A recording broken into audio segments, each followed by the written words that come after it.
जिनस थिला या जेतबे दिल्ली गले एक तो भेटिबा को साहस करि पाले भेटिबा को गले भेटी सेठी जाय दिल्ली रे गोटे तारका होटल रे बसी एन्जॉय कले जेतबे निज अंचल झियोटी मेडिकल बेड रे पड़ी छटपट होता सी आसी मीडिया को एया तथ्य रखी थिले झियोटी भलो हेलानी आमे भेटिलु बसिला कथा तो हठात कौन घटी गला ये आज खाली संध्या तार देहांत गला वर्तमान से 16 दिन धरी को कोचे मिछ कहथिले से मिछ को घोड़ेवा पाई वर्तमान आहुरी सांघातिक मिछ कहबा आरंभ कले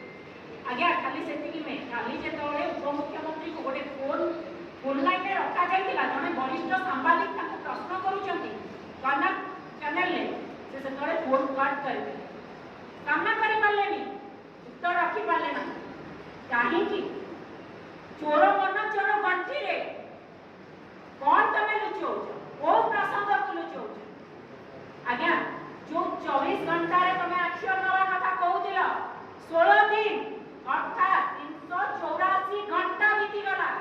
हाथ खाली गिरफ्तारी स्कोर एक्शन मोड एक्शन सरकार एक्शन नहीं ये तमा एक्शन मोड सरकार एक्शन 384 घंटा पर दोषी किए हमें जानिने जदि दोषी किए जानिने ताले सत्ताधारी दल होची आपण जदि देखबे पुरी जिला प्रसंग पुरी रु बिलंग करे पुरी प्रसंग रे केते घटना घटी गलानी पुरी सांसद कुहारिया सांसद सबु बेले निखोज से रथयात्रा दला चक्का कोंतु कि बळंदा घटना कोंतु से निखोज आ एसपी तांको कथा के मु कोन कहिबी दायित्व देले परा रथ भंडार कथा रे जे कहितला मुंडो कथा तुंडो को आसीबनी सेही एसपी को दायित्व दिया गला एही घटना रे मध्ये से कहितली कि आसीबनी लोकलोचन को आसीबो नाही काइना मुंडो कथा तुंडो को आसीबो नाही एसपी कर फार्मूला सेही फार्मूला पाई तो ताको पुणी अणा गला पुरी से सत्ताधारी दल सहित केते मात्रा रे जड़ित ताहा मु निश्चित भाव रे कहि रखा पाई चाहिए आ उपमुख्यमंत्री तांको अंचल झियोटी को जदि सुरक्षा देई पालेनी जो सुभद्रार टिंडिम पिटुचंती दिन को 23 टका देकरी आज्ञा जो सुभद्रा माने राती पाइले तांको जीवन बंचिबा पाई से लड़ाई करूचंती की सशक्त कथा कहउचंती को सशक्त रे टिंडिम पिटा जाउची तेणु उपमुख्यमंत्री एक घटना मुख्य कार्पेटदार मुख्य नाटक प्रबंधक होचंती महिला उपमुख्यमंत्री तेणु से एक प्रसंग में प्रत्येक महिला प्रसंग आपण माने देखिबे ताको कुंडले कुंडी बंधा हेई थाए से जेतबे उपमुख्यमंत्री पद रे बसिले सेतबे एही शपथ नैथिले ओडिसा रो महिला निर्यातना उपरे पदुटिए कहिबि नाही जहा से कार्य रे करि देखुछ ए अपारग सरकार ए कथा को सरकार ए सत्ताधारी दल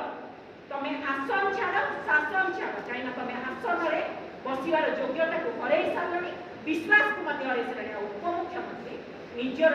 नीति नैतिकता दृष्टि इस्तफा दिया गृहमंत्री मध्य जो कह जाए लोकों सरकार रे कौन एमती भय रहा जमी मो भौणी कहते राति अधिया माने आपण भाबु सुरक्षा निज बासभवन को दिया ए सन्देह हमर केबे सृष्टि जतो भी झियोटी एम्स को गला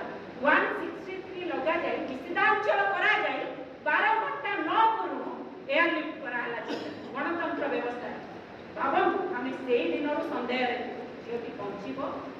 ना कौन किंतु जीव माने लेउट नथिला ए कथा कहिला किंतु सन्देह सत्ताधारी दल आसी तो जाय जेतबे से गणतंत्र व्यवस्था रे विरोधी को धक्का दे काढिले 163 तेणु निश्चित भाव दाबी करबी कांग्रेस पक्षरु